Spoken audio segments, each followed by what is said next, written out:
Previous session, we discussed with respect to something called as resource providers. Now, the concept of resource provider is basically it's a entry gate at the subscription level. The hierarchy in the Azure aspect is one tenant can have multiple subscriptions. One subscription can have multiple resource groups. Now,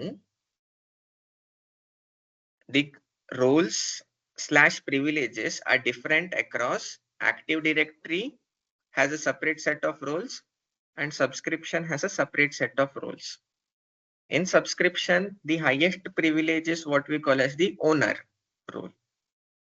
Now, as an organization, let's say that I buy in one subscription. So I am the subscription administrator, meaning I or the owner. Now, within that subscription, as I said, I have multiple projects as my organization. One project is with respect to data, Azure data engineering. Other is specific with respect to Power BI, and some is with respect to Microsoft Fabric. So for my training team, I have three different resource groups created. Three resource groups specific to the three logical groupings. Now, imagine that. Is there a need for my Microsoft Fabric team to have access on the entire subscription, or they need access only on the specific resource group created for Microsoft Fabric? Is a specific resource group, correct? So as an admin, I would have entire privilege on the subscription. But for my developers, there is no need to grant them access at a subscription level, correct? They need to be focused only within their specific resource groups. Hence, at that time, I give them access at specific resource groups. Now, this is the concept with respect to at what time, how to create the security or the governance aspect. Now, imagine that I have three resource groups created. In nowhere is there a need to create an Azure OpenAI Azure offering, correct? Because in case if I create an Azure OpenAI offering, it would choke up my credits or it would increase my cost significantly. So in that case, rather than leaving, and I am giving developers advanced privilege at the resource group level, like I can either give them owner or contributor access. So they do have the capability to create the Azure resources that they want, like Azure OpenAI. But I do not want them to create that. So at that time, I have two options. Rather than granting them some owner or a contributor role, I can create a custom role for the specific offerings that they need and grant them access on the custom role. But there is a more easier option, that is, I can unregister or not register the resource at a subscription level, so that within that subscription level, no one would be able to create that resource. I need not go and explicitly manage custom custom roles, but I can automatically control it at a subscription level. What does that mean? So in case if I go at the subscription level, within the subscription, search for resource providers. So now I search for something called as resource providers at a subscription level. Now within the resource providers, in this case, since we are working on the Microsoft Fabric capacity, there is an option called Microsoft Fabric that needs to be registered. So in some of the cases, the Microsoft Fabric option won't have been registered. So first step is you will need to register it. Now, once I register a component at a subscription level, then I cannot restrict that at a resource group level unless I create a specific custom role, so that rather than granting user direct contributor or owner role, I create a custom role and that I grant that custom role. So once it's either all or nothing, meaning none of the resource groups can create this since it is unregistered, or everyone would have the authority to create it once it is registered at a subscription level. This is what we call as resource provider. It's not app registration. App registration means you are registering an application or creating a service principal. This is registering a resource provider at your subscription level. So that's the first step, that you all need to first register the Microsoft Fabric aspect resource provider in your subscription in order for you to create the Microsoft Fabric capacity. And similar is the case with Microsoft Key Vault.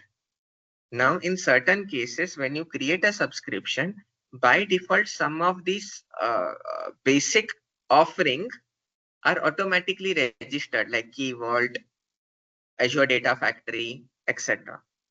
Correct? But some of them, because of cost aspects and other aspects, have to be explicitly registered. So the first aspect for you all in yesterday's case study was to first register the Microsoft Key Vault and register the Microsoft Fabric resource provider. That's the first step. Now, second aspect is, if you all remember, I had said in case study day 2 scenario itself, log in to the subscription and create the resource group and all the components logging via user account 1 that you all had created. Why was I explicitly stating multiple times to you all that rather than using your default account, meaning the personal account via which you all activated your personal subscription,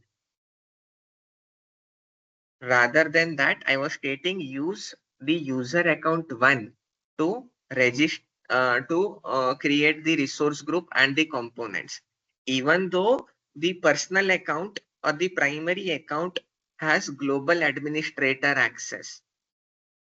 Oh, sorry, the own apologies for the misconception. It has global administrator and owner access on the subscription. So major aspect is owner access on the subscription. It is because for certain aspects like creation of some of the advanced features and functionalities like Fabric capacities and eventually Azure Purview, or there are some other Azure offerings, correct? Unfortunately, you cannot create those offerings even though you have owner access at the subscription level via a personal account. See, the personal account that you had created, you all had registered it as a Microsoft account, but it still had a domain name @gmail.com, @yahoo.com, @hotmail.com. Correct?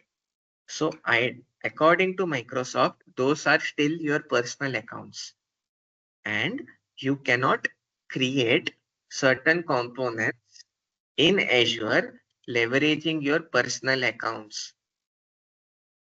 So in order for you all to create a Fabric capacity, you all need to log in via your user 1 account, because user 1 account is a purely Microsoft account that was created within the Microsoft Entra ID.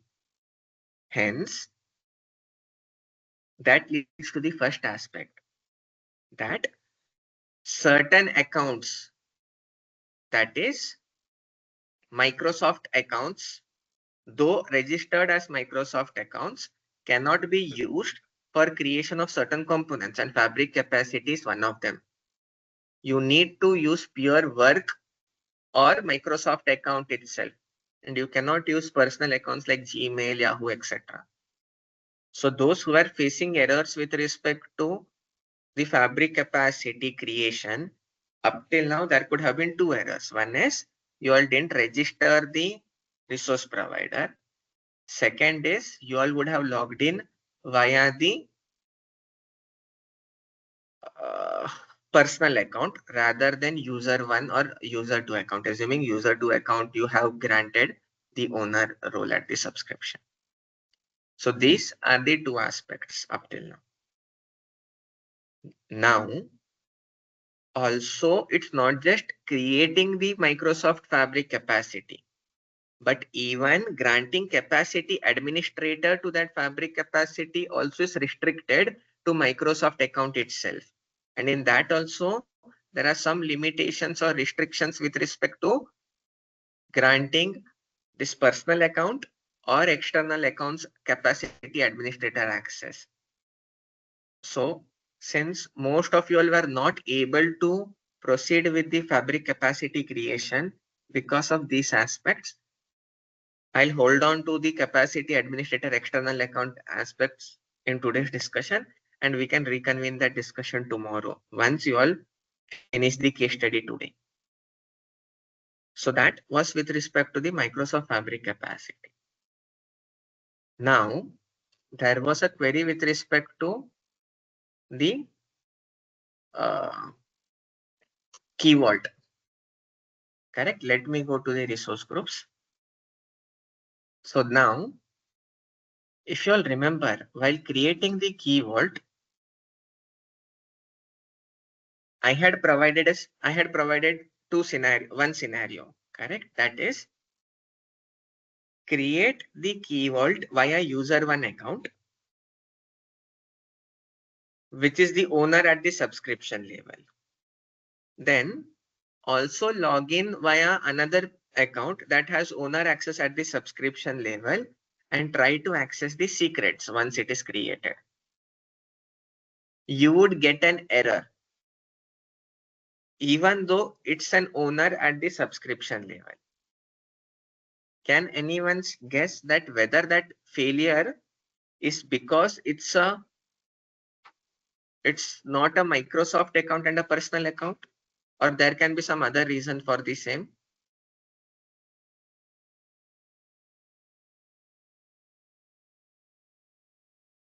Any guesses? I think due to personal account. No, that is not the case. The reason is because while creating the Key Vault, there was an option whether to select role-based access control or access policies. So let me go ahead and create a new Key Vault that should make the concept much more precise. So when I click on create Key Vault,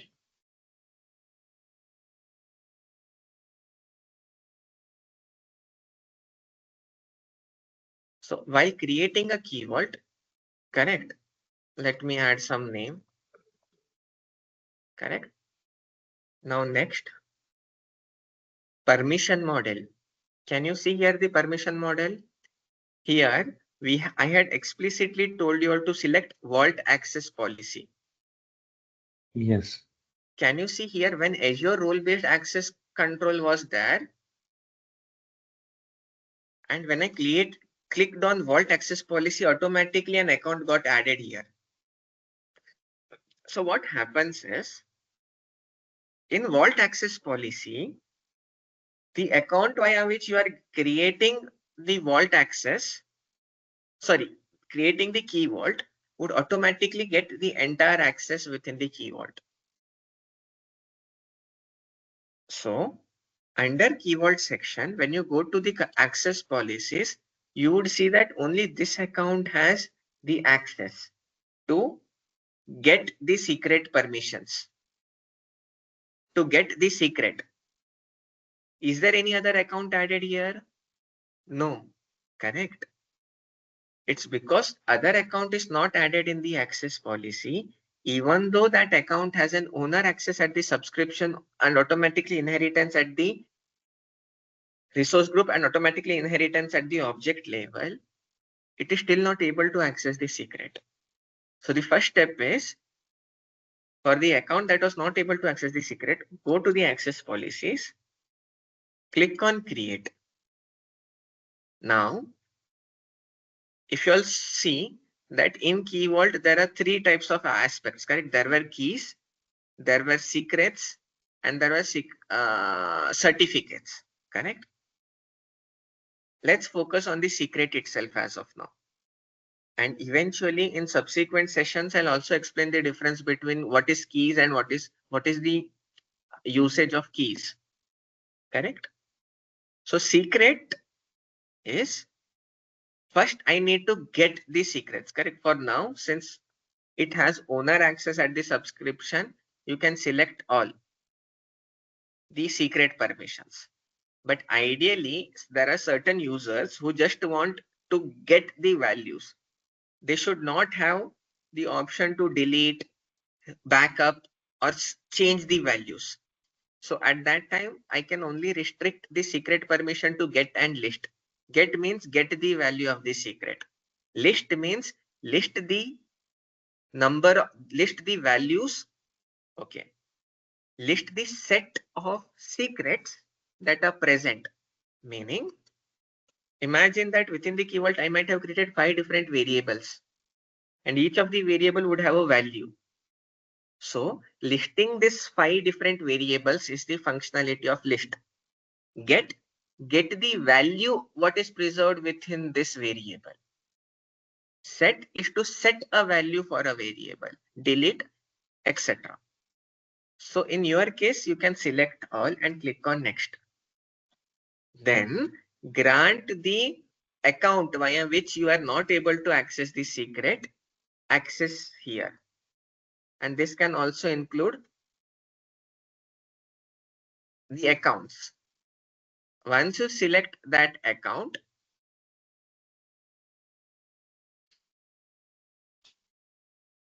or even applications, sorry. You can even select applications and then you can create it. So post granting it secret permission access, once you refresh that page, you would now be able to access the secrets. Now the reason for that is we had enabled Vault access policy method.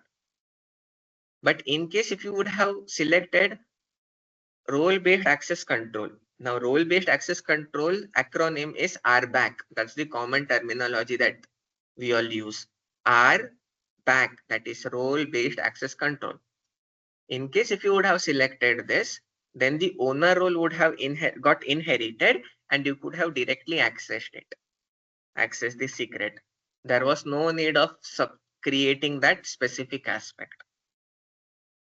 So today's case study would be create one Azure Key Vault with a role-based access control permission model and one via Vault access policies. And then try accessing via another owner subscription owner account and try to check in which Key Vault are you all able to access directly in the secrets and where you have to provide the specific permission. So this is with respect to yesterday's case study. Any queries up till now? Hi Nandan. So in case of creating the capacity, Microsoft Fabric capacity, we also got error like the default location can't be detected because of tenant or user wasn't recognized by Microsoft Fabric. So in that case, do we need to sign up? Like I have done sign up only and then it worked. Can you ping me the error message? Basically in free, as I said, correct? Due to the misuse of certain aspects, Microsoft has sometimes restricts creation of some capacities in your free subscription, correct? So I need to check. First aspect is ping me the error message in the Teams chat. The error message, do not provide me the screenshot. Provide me the error message. Provide me in which region were you trying to create the Fabric capacity and in which region your tenant is. Nandan, that error is coming even so when we click on create fabric capacity, now that time only it gives that error even before selecting that region. The region selection is not even allowed. Yeah. I think Okay. yesterday someone, Ramesh or someone had put that in that group also, that same error. Correct. Yeah. I did So, that, I think. okay, I'll tell what happens. Even, okay. I was not aware that this change was incorporated in the fabric capacity as well. Correct? Basically, in the subscription settings, okay. Hold on to this aspect, correct? First, let me confirm this myself before I take you to a wide aspects, correct? There are certain limitation wherein, since imagine that what happens is, even though your credit gets, okay, I won't confuse you all today, correct? I'll first confirm it myself whether my understanding with respect to, basically you have to make it from free to pay as you go subscription settings, correct? So let me validate that setting aspect, and post that I'll reach out. I'll confirm it to you all tomorrow. Clear? Mine is a free subscription itself. But as I said, I have been working since Microsoft Fabric capacity since last 2 years. These were the changes that Microsoft did a couple of months back. Hence, I need to confirm, which I'll confirm back tomorrow. Okay. So hold on to that, but for at least you all can proceed with the concept of key vault creation. Correct? For the fabric capacity, hold on to that till tomorrow's aspect. Now, yesterday we also saw an issue with respect to Azure DevOps. Correct? I am providing you all a URL in this chat. Correct? So Pallavi, can you share your screen and log into this URL? Yeah. And you all can do this parallelly while present within this call, or as a case study, you all can create this Azure DevOps capacity as well. Correct? So first step is you all need to log in to this account, not via your primary account, because primary account is a personal account. Correct? So going forth, whenever you work on anything in going forth, when you work on anything with respect to creation of something new or something else, do use your user one account that has complete admin access similar to your personal account as well. Correct? So in an incognito mode, log into this URL via your user one account. So this is the option that you would be seeing. Correct?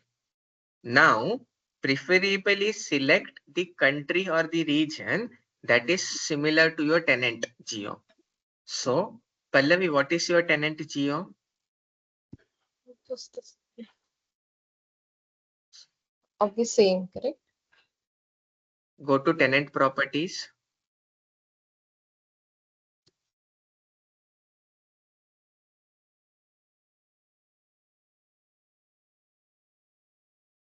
So it is India.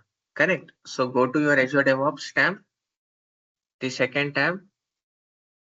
Select India. Type India.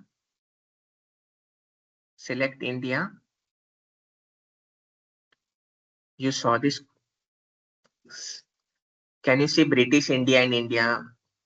Yeah. Do not copy, type IN. It would automatically give you. Scroll this, select the second one. Now, it's not a necessity that your Azure DevOps needs to be in the same geo, but it is preferable. As I said, click on continue. Correct? Now, can you see dev.azure.com/? It is asking you to provide a proper organization name. If you all remember, organization is the highest hierarchy in your Azure DevOps. Correct? So what organization name do you want to provide? You can provide it.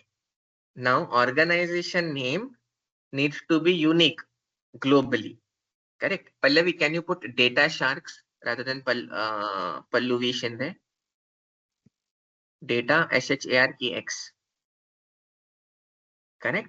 Now host your projects in India. Can you On see the the organization name is already taken? So organization name needs to be unique globally. So now you can put whatever name you want, Pallavi. Correct. So now India. Scroll down, you can see India is the fourth option. Correct. Now provide the corresponding validation.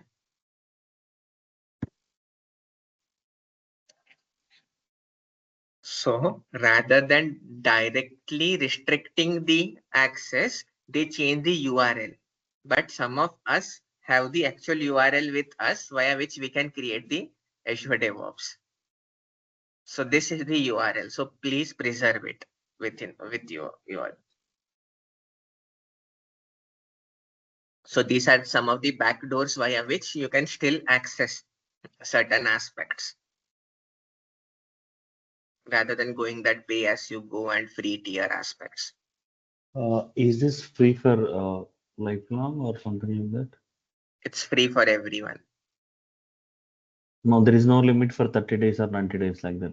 No, it's lifetime. Thank you. Correct. So now you all saw, correct? We were able to establish an organization. Now within the organization, create a project. Correct, because projects are equivalent to resource groups in an Azure aspect. Provide a name, Pallavi. Any project name that you want. Correct, and click on create.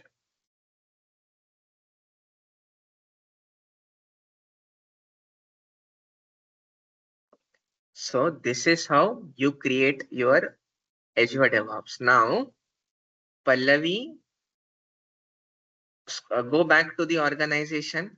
That is, click on, besides Azure DevOps, click on Demo Data Sharks. So up till now, what Pallavi did is she created an organization. Now imagine that if that account would have been part of multiple tenants, the DevOps gets created in the default tenant in which the user is the primary account. When I mean by the primary account is, this account would have been created originally in one of the tenant and might have been added as a guest user in another tenants. Correct. So whenever you create anything, whenever you log into app.powerbi.com or any of these aspects, usually you land into the home page with the default tenant in which the account was created. And then you can switch across different tenants. So in case if there is a requirement by Pallavi to change the tenant of this organization, so click on organization settings. So under organizations at the left corner, Pallavi, left corner below, click on organization settings.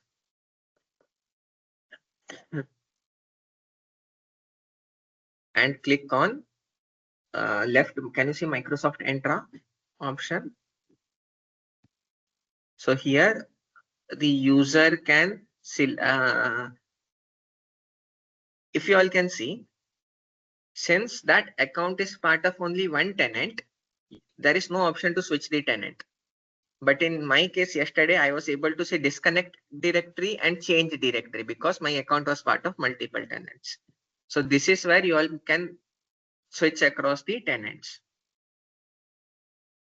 Any queries on the creation of Azure DevOps? Okay. If no, then let me take over the screen and let's proceed with the DevOps integration today. So yesterday, we created a workspace, correct? Now in that workspace, under workspace, okay, let me revisit some of the concepts of workspaces. So when you create a workspace, you can provide a name, you may or may not assign a domain to the workspace, and in the advanced properties, you have to select a license mode. Now, depending on the highest license that you all have, it would default enable that radio button. Since as of now, I do not have any Fabric capacity in resume state, the highest aspect is the trial license. Remember that due to the recent change by Microsoft, trial license would only be available at a tenant level once the tenant is either 60 or 90 days old. I'll take a look on the exact timeline. Correct? Hence, for you all, there won't be an option of trial license. Then comes premium per user, and then comes pro, assuming you do not have premium capacity as well. So depending on the license mode you create it. Depending on the type of license, there are different symbols associated with that. Only a diamond represents it's a premium capacity or a Fabric capacity. A diamond with a user symbol indicates its premium per user workspace.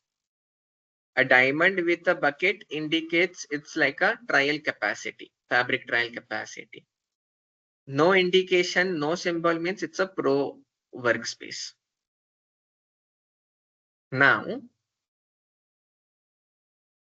moving to, once you create a workspace, you can assign users to the workspace.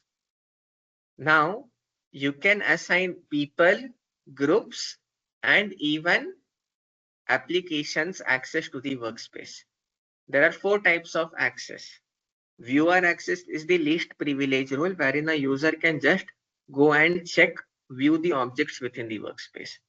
Contributor is a role that allows the user to create, delete anything within the workspace. Member access is all roles of contributor, plus a member can add other users as either viewer, contributor, or as a member. Admin access is the highest privilege, wherein he can add any other member as a admin as well, and he or she can make changes at the workspace capacity setting level, which is what we will see next.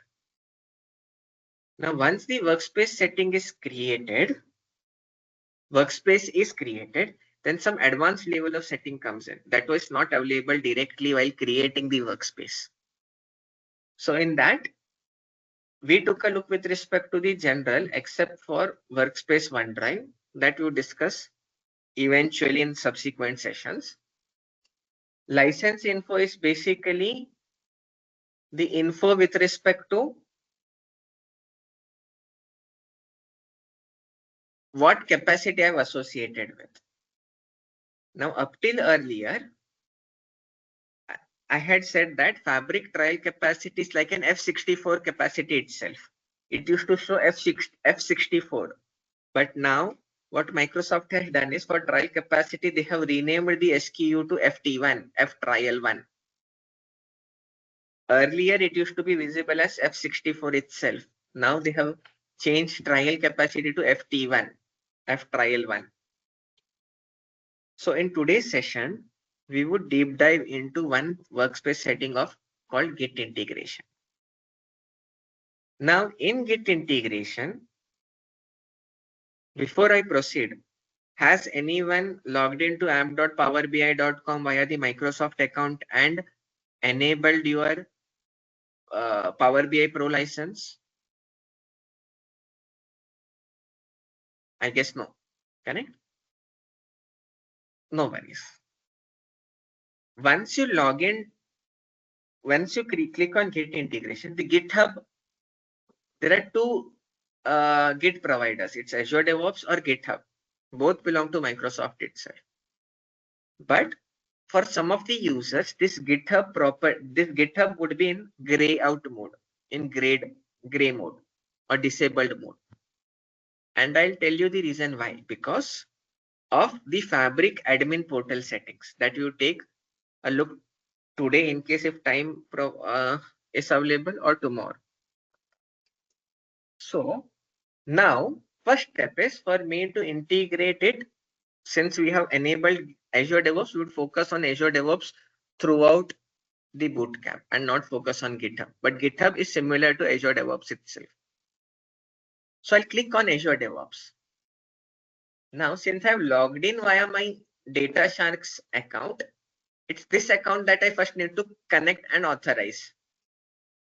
Once I click on connect, it would provide me the list of all the organizations that Azure DevOps organizations that this account is associated with. And you all can see that this account is associated with two organizations, DataSharks and DataSharks Education. So for this scenario, I'm able to see two different organizations. For you all, since you all would be only having one organization, of course, you can create multiple organizations if you want to explore this, but at least proceed with the one. So I'll select the latest organization that I have created. Now the next hierarchy of post organization is project. Team, remember this organizational aspect because some of you all might be focusing on DP 700 exam as well, which is Microsoft Fabric Data Engineering exam. So that in certain aspects, they do ask this hierarchical aspect while setting the Git integration. So once the bootcamp is done, you can immediately give your DP 700 exam, but you be clear on what this is happening. So the highest hierarchy is organization. I selected the organization. So let me go to that organization, DataSharks Edu. Within that organization, the next hierarchy is project. I have two projects, so I have to select one out of these two projects. So under the project dropdown, I'll be able to see two different projects.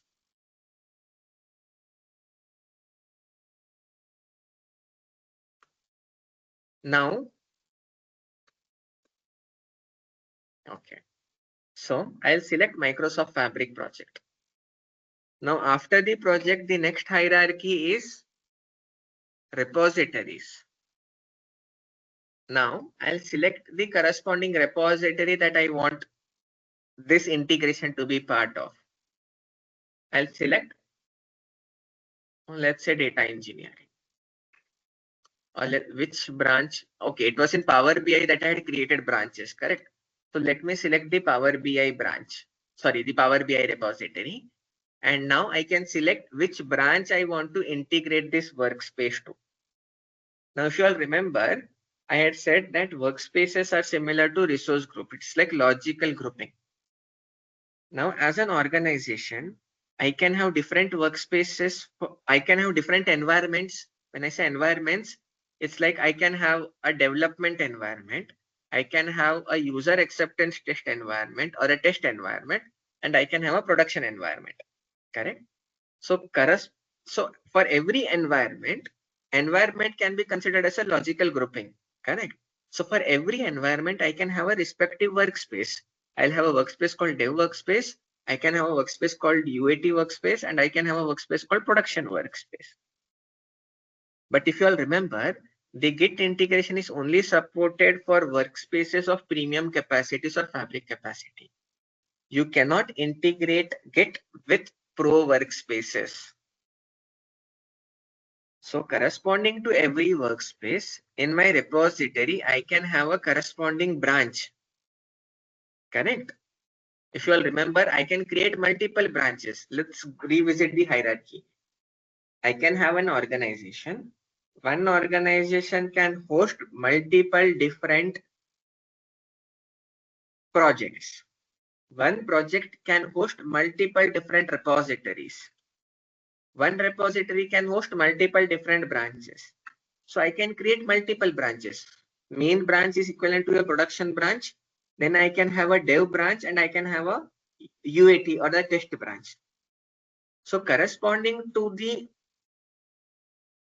workspace, that is, imagine that, let's say this is my production workspace that I'm working on. I can map it to the main branch. But imagine that in case I wanted, if this would have been a UAT workspace, I could have easily created a UAT branch here in the branching and mapped that workspace to the UAT branch itself. So in that way, the hierarchy of the workspace integration is organization, project, Git repository, branch, and then Git folder. What do I mean by Git folder? Now I do have a demo one folder, correct? I can make sure that all the changes that are getting incorporated here get synced within this folder, or I can allow it to be created in the base location itself, or I can explicitly grant it a folder name and it would automatically create that folder. So for now, these are all mandatory. This is not mandatory. It would create it in the base folder itself. Let's take a look with respect to the base folder creation itself. So now I have to click on connect and sync. So now I am connected to the Git repository, Azure DevOps. Now, for now, ignore on what aspects I am doing, because these aspects we would eventually focus on. So let me go ahead and create something called as a data pipeline in this workspace. Remember, this data pipeline is a whole topic together in future subsequent sessions. But I want to explain you all how the concept of integration and other aspect works across. So now let me create something. You all can ignore, when I say ignore, meaning you can just take a look with respect to what is getting created. Let's say I want to create.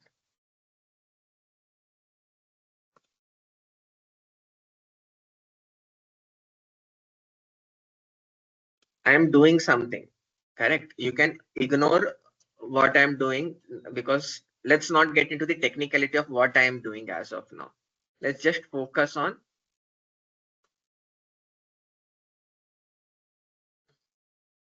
Okay. So I created a pipeline, something, correct? So let me save that pipeline now.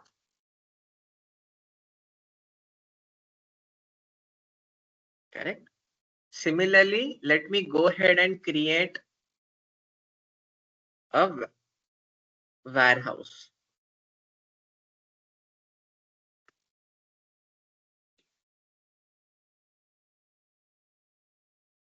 Ignore your questions on the technicalities, what I'm creating, etc. Just think that, just proceed that I'm creating something. Let's be focused on that.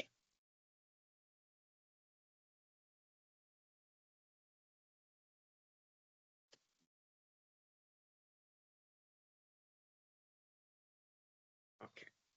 So now if you all see that I created two components.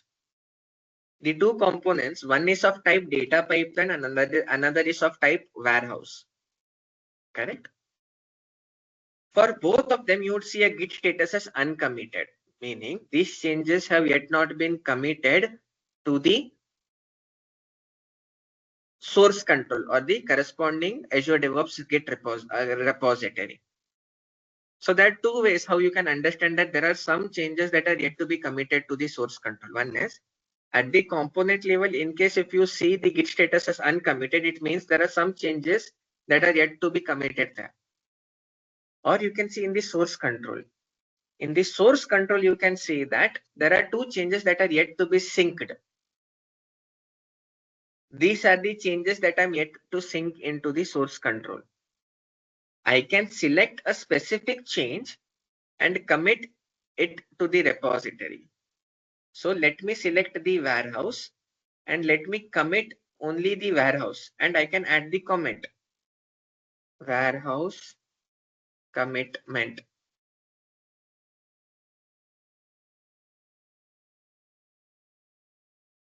And I'll click on committing this change.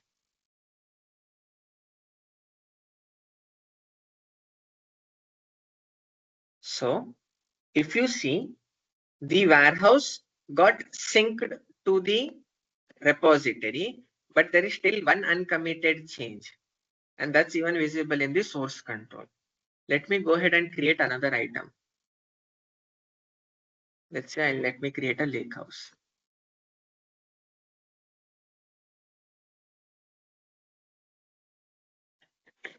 by the time this is getting created, let me move to my Azure DevOps. Now, of course, this is cache, correct? I need to refresh this page. Can you see as of now, there is only two folders, demo 1 and demo 2. Let me refresh the page. Can you see, since I had not explicitly provided the folder name, correct? All the components are getting created in the base location itself as a separate folder in itself. But imagine that in the folder, if I would have created fabric or something, correct? Then a new folder called fabric would have been created, and within that fabric, this folder would have got created. All the existing folder would have remained as is. So now the folder Can you naming. repeat that, Nandan? Can you just Sorry? repeat what you said just now regarding the folders? Okay. If you all remember in the workspace settings, under Git integration, this is the hierarchy, correct? That is organization, project, Git repository, branch, and then folder, correct? Since I had selected since I had not mentioned any folder name, it by default created in the base location itself a new folder, the object level folder. But imagine that this workspace now, correct? So once I disconnect this workspace, there is no source control integration option here, correct? Now let me add the workspace integration back. Git integration, Azure DevOps, connect. Organization would be DataSharks Education. Project would be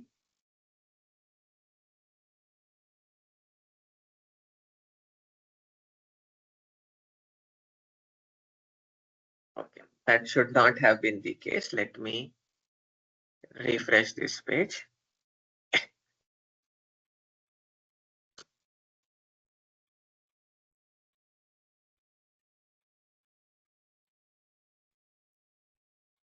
So organization, okay, for now it's not showing me the Power BI. Oh, sorry, the project, correct? The project was Microsoft Fabric only, my fault.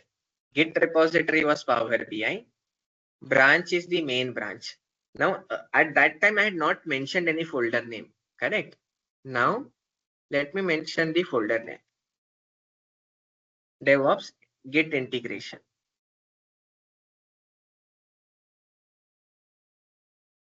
Now, it's syncing all the contents, correct? Now, if you see the status of all the content, it's sync. So basically, when you try to sync, imagine that a workspace already exists and you integrate your Git repository for the first time. There is no option for you to explicitly select which all component needs to be synced. But going forth, once the workspace is integrated to a repository, then imagine that if you create multiple components, you can explicitly select which component you want to sync. Similar to when we had seen that I had created a pipeline and a warehouse, and then I was able to explicitly commit the warehouse change, and I was excluding the pipeline one change. Now let's go and refresh this. Now can you see in the base location, all the other folders are as is. A new folder got created, DevOps Git integration, because I had provided the folder name. And now within this DevOps integration, I can see three different folders. Three different folders are equivalent to the three different objects that I have created. Now the naming convention that this folder follows is the object name dot object type pipeline1 dot data pipeline, pipeline1 dot data pipeline, lh dot lakehouse, dest wh dot warehouse. So this is the standard that Microsoft follows when it is integrating your or syncing your changes into the Git repository. Now within the data.pipeline, you can see the content. Basically, just for a beginner aspect, whenever you create a pipeline, correct, and at the backend, pipeline is preserved in the form of JSON. If you see in the view, I can see edit JSON. Can you see this is a JSON code? This JSON code itself is being preserved in the backend here. Properties, name set variable 1, properties, name set variable 1. So in the backend, the corresponding code gets synchronized. So this is the Git integration part. Shweta, any queries? Okay. Not related to Git integration, but at the start you mentioned, have we guys enabled the Premium Pro license? Do we have to enable that, or will it work with that Fabric capacity that we are creating? Fabric capacity is a capacity. It's like a premium capacity, correct? You need for it. You do need a Power BI Pro license as well. Okay, and that is free? Once you log into app.powerbi.com first time via your Microsoft User One account, you would get a Power BI 60 or 60 days or 90 days free license, Power BI Pro license.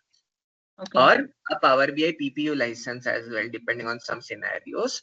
So you need to first activate that, and then you would be able to proceed on these changes. Okay. Since one question was asked, I was about to discuss the different licensing tomorrow, but now I'll discuss that aspect tomorrow itself, correct? With respect to what license needs to be used when for what workspaces, correct?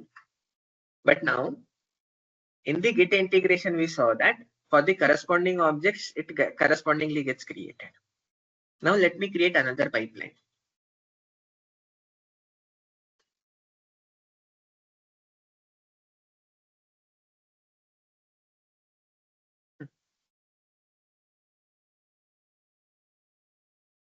Ignore what I am doing because this is a separate session in itself. For now, let's focus on that. I'm creating something here and then I'm saving it. Then in pipeline 1, let me make a change, correct? Set variable 1. As of now, you can see here, correct? Set space variable 1. Set space variable 1 underscore edit. And let me save this change as well. Now, in case if I go to the workspace, I see that these two are in uncommitted state. Meaning either this is something new that got created or there was a edit that was done in the existing pipeline. For that, now what change it is, you can go and check in the source control. Source control here, the status shows that this is a newly added component, whereas this is a modified component. Here, it will just show that it's uncommitted. Uncommitted does not mean that it's definitely a new creation or it's definitely an edit. You cannot comment on that. You have to explicitly check the status here. Also, let me go ahead and delete this component here. Let me delete the lakehouse.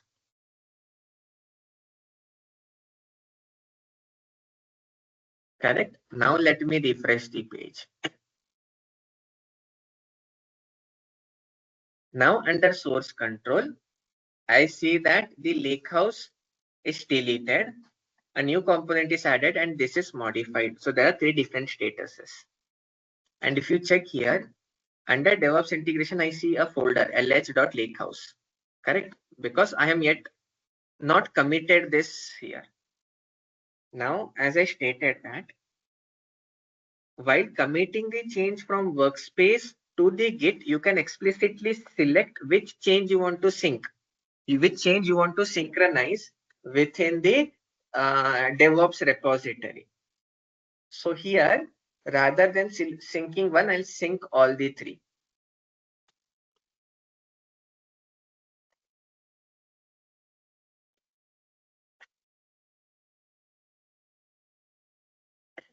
So now all the changes are synchronized into the repository.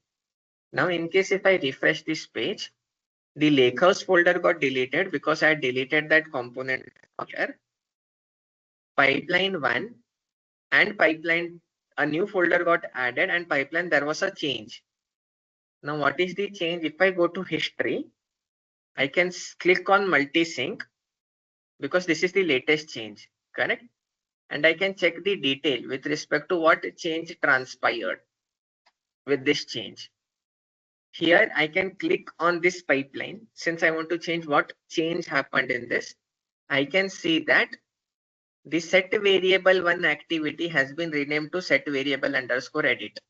This was the change. This is a new component that got added, and these are the deletion aspect. This is how I can go and check the changes that have been made in the commit. Now, if I want to see the files as well, correct? Under Git integration, let me go to the data pipeline 1 in the pipeline content JSON. I can see that the activity name has been renamed to set space variable 1 underscore edit. So this is the Git synchronization. So whatever changes you make into the workspace, you can explicitly commit them into the corresponding Git repository as a code backup. So any queries up till now? And while committing the changes from the workspace into the Git repository, you can select the specific change that you want to commit. Because imagine that there might be 5 different users working in the same development workspace, but only one user wants to proceed with his or her changes ahead. So it does not make sense to commit all the changes from the workspace, correct? You can explicitly select which changes needs to be present in the repository. Also, not all the components in Microsoft Fabric today supports Git integration. Some of them are yet to support Git integration. Like, let's say when I click on Dataflow Gen 2,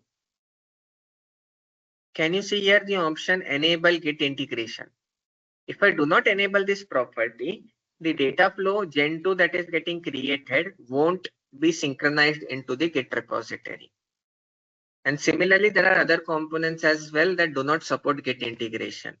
That we'll take a look once we create and work across all the components throughout this bootcamp. At that time, at the end, we would be able to understand which components support and which components do not support Git integration. Any queries up till now? There is a question that will deletion of JSON content be available in Git after deleting the Lakehouse? That's what we saw now, correct? That when I deleted the Lakehouse, automatically the Lakehouse folder that was present in the Git integration got deleted because it is an exact replica of what gets created. But is there any way to recover that back? Yes, you can go into the repository history, and here you can recover that deleted item in case if it was deleted by mistake. Like committing 3 items, it was in committing 3 items that the Lakehouse was created, correct? So I do have the code here. This was the code that was present, and in the next commit, multi-sync, that it got deleted. So in the history of the commits, you can go and recover the deleted code in case if it was deleted by mistake. So now, up till now, we saw that it is possible from workspace to integrate it into the Git repository. So now my question to you all would be, any change that I do here gets reflected into the Git repository, correct? Is there a way? Is it possible for me to make changes here and synchronize it back here? Any thoughts?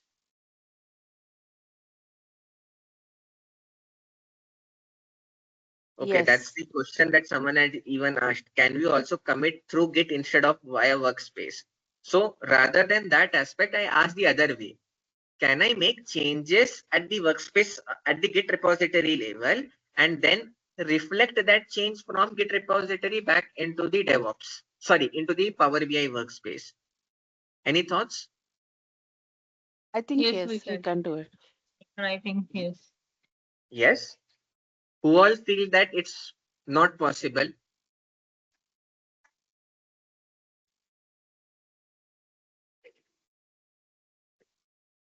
So according to some of you all, this integration is only a one-way direction. That is, you can only commit the changes into the repository via the workspace, and it cannot be the other way around.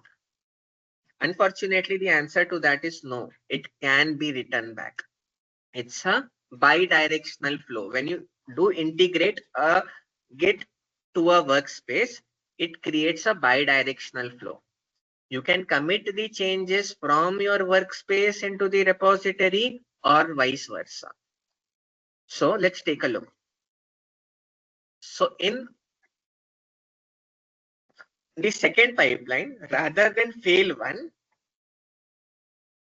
can you see, cannot edit in read-only mode because this JSON, I have to first click on edit. So now it is in edit mode.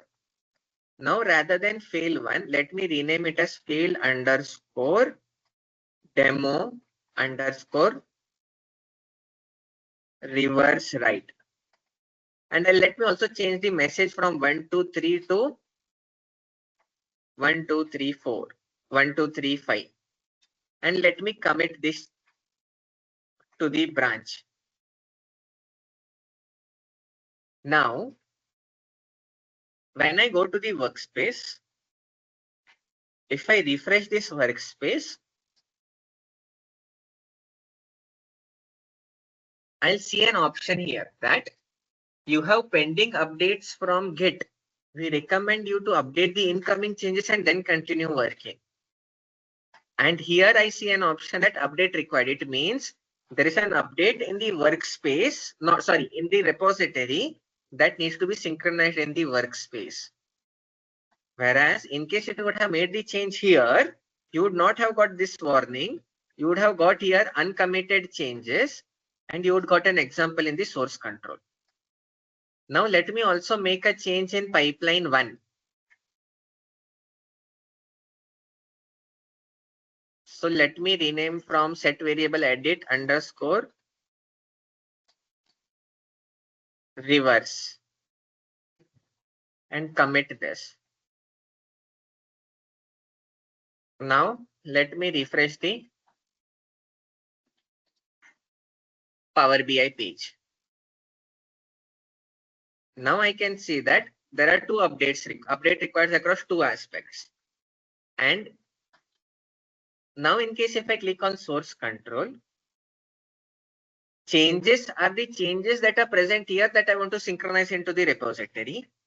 Updates are the changes in the workspace that I want to synchronize in the repository that I want to synchronize in the workspace. But here, am I getting any option to explicitly select the change that I want to synchronize into the workspace? No. Unfortunately, unlike the commitment from the workspace to the repository, I could have explicitly selected which change I want to sync. But in the option of syncing from the repository to workspace, I do not get that flexibility of selecting the specific item. Unfortunately, all the changes that are in the repositories would get synchronized. So now I have to click on update all in case if I want to update all the changes or no changes. There is no middle ground. So now the changes are synced. Now let me go and click on the pipeline 1. Can you see underscore reverse? Now Let me go to pipeline 2 underscore reverse underscore right, and let's check the message. Message is 1235. So one can leverage the UI version of development, or those who are familiar with the backend logic, backend code way, they can make the changes in the code directly and synchronize it in the workspace. Now, why is this beneficial? Because imagine that I get a regulation in my organization that every object, rather than set variable underscore reverse, should be named as XYZ. And I have this name across, let's say 100 pipelines. In case if I want to go the UI route, I have to click on 100 pipelines individually, go and make that change and save. Whereas here, what I can do is I can clone this repository. I can do a Control F and replace Control H and replace the set variable underscore reverse across all the folders and replace it with XYZ. Replacement of all 100 pipelines with a Control H would take only 5 minutes, and then I can synchronize it. Automatically, it would reflect these changes into the workspace. Whereas in case if I would have gone the UI route, I had to explicitly click on one pipeline, make the change, click on save. That itself would take me 5 to 10 minutes. So 5 to 10 minutes times 100, it's 1000 minutes that I'm putting for this change, which would only take me 5 minutes here. So this is with respect to the Git integration. So team, any queries on the concept of Git integration? And remember one aspect, that not all the components support Git integration as of today, meaning in the workspace level, you would see that they won't be uncommitted. The Git status would be not supported. What I mean by that is, let me take a look in some of my other workspaces, whether I already have that or not.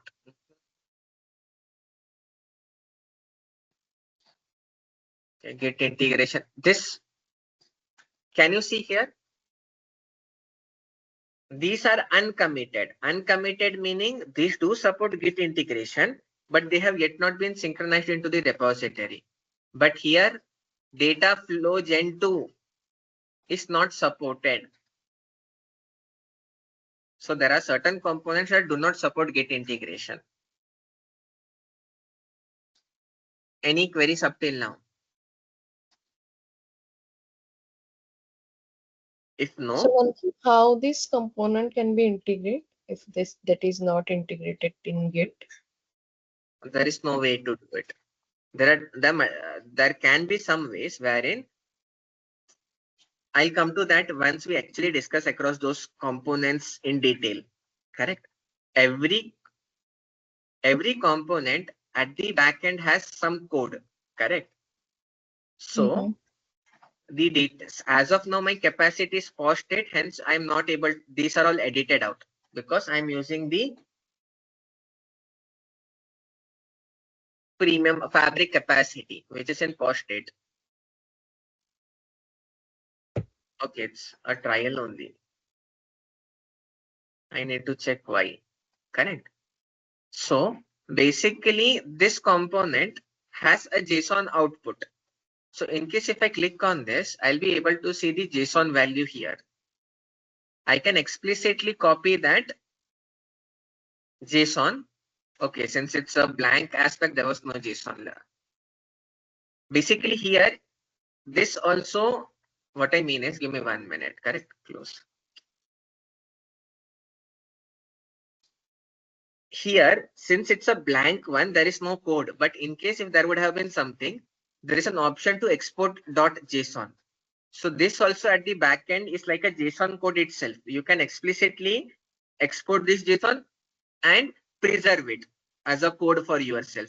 But unfortunately, that code won't be a synchronized one. Every time you make a change here, you would have to explicitly export it and manually commit it in your, if you all remember, there's an option, correct? In the Git repository wherein you can explicitly upload a file.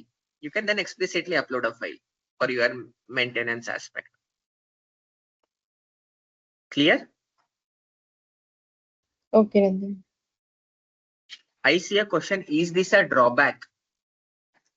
Can you clear at what point are you, what aspect are you asking? Is this a drawback? Some of the components do not support. Yes, that is a drawback. Microsoft is working on those components to enable Git integration for those as well. Correct? Then the next question is, can we create a new item in Fabric and commit change via Git?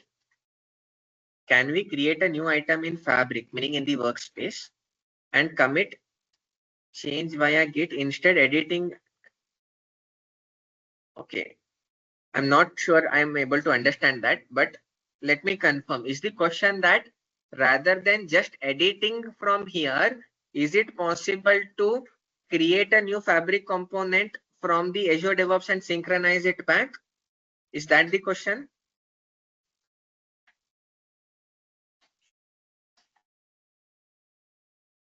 Ramesh, is that the question?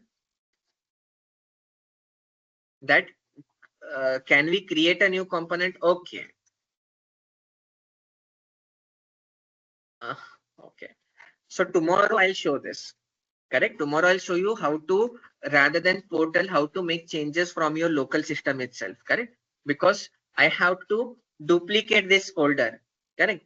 In order for me to duplicate this folder, I need to clone this repository. So for that, cloning and other aspects, I'll explain tomorrow. That would be much more easier for me to explain. Or I can manually create a new folder with the name, etc. That might take some time. So rather than that, I'll also explain how to leverage Visual Studio or VS Code tomorrow. So team, any queries other than that?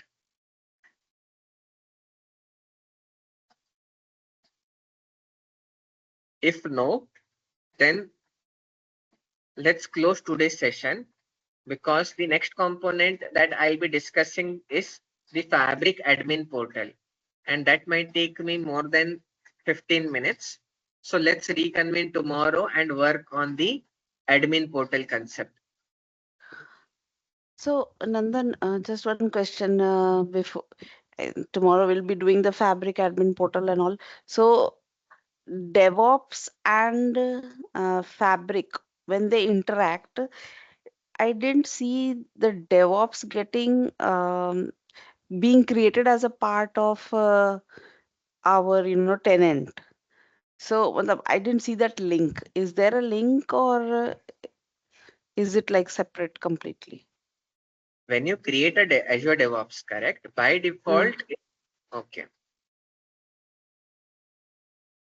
You are logged in via a user account 1, correct? Yeah, yeah. So remember that in any Microsoft URLs, be it Azure DevOps, be it Fabric portal, meaning app.powerbi.com or Azure portal, when you log in via Microsoft account, an account can be part of multiple tenants, correct? As a one would be the tenant in which it actually got created, and in another tenant it would be as a guest user or an external user.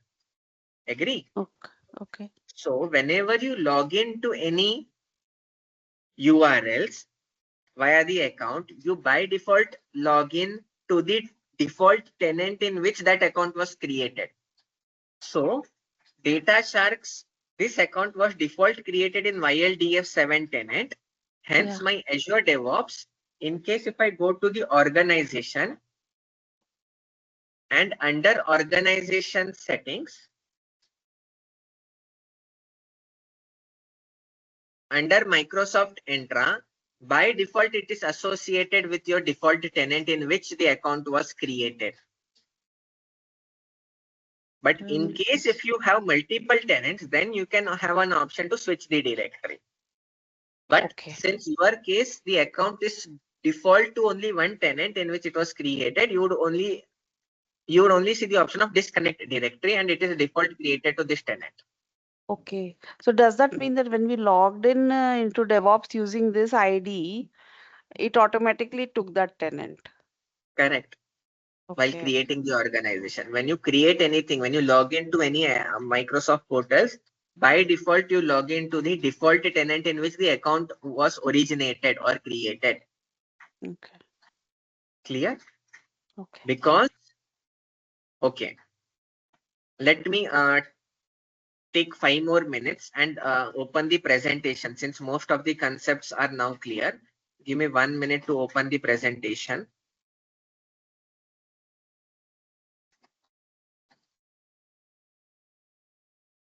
So under slideshow,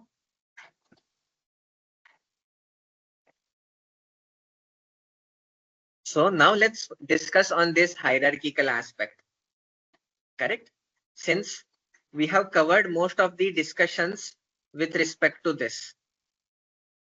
So an organization can have multiple tenants. Now remember, the organization is not the Azure DevOps organization that I'm talking about. I'm talking about a user, a company, or an account can have multiple tenants. But for now, let's focus that going forward, let's focus that we have only one tenant.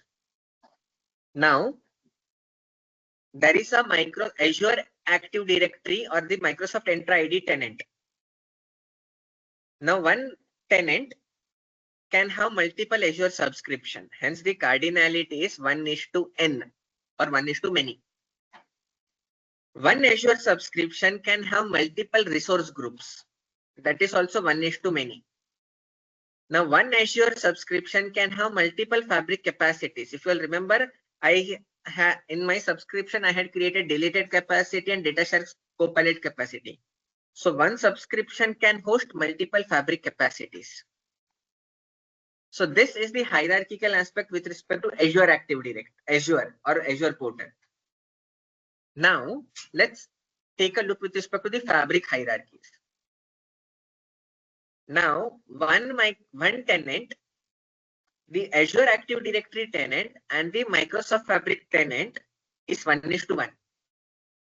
Meaning, the Fabric tenant is the same tenant as the Azure Active Directory tenant, and it's the same tenant as the Azure DevOps tenant as well. So there is a 1:1 relationship between Microsoft Active Directory tenant, Fabric tenant, and Azure DevOps tenant. Ideally, those three are linked to a single tenant. Rather than stating them as separate tenants, those three are same tenant. Now, let's ignore this one link as of now. One Fabric tenant can have multiple workspaces that we saw.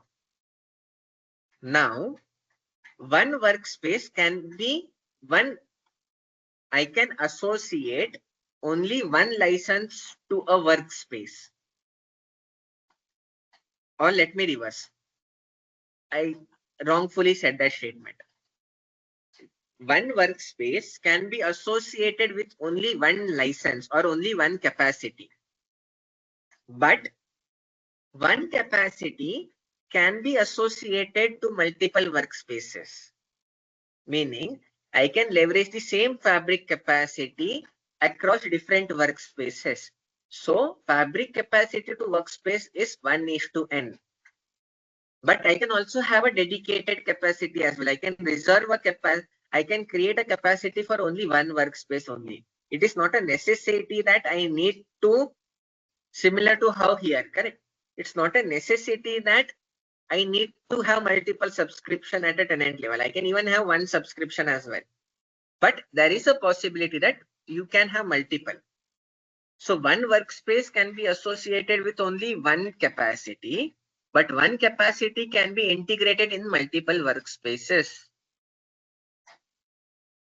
Any queries on this relationship hierarchy? And one workspace can be integrated to only one Azure DevOps of the same tenant. So Say the last line again, Nandan. One workspace can be integrated to only one Azure DevOps And that DevOps should be in the same tenant as the Fabric tenant, meaning the Okay. same tenant in which the Fabric is hosted. Got it. So any queries on this? If no, then let's close the session for today.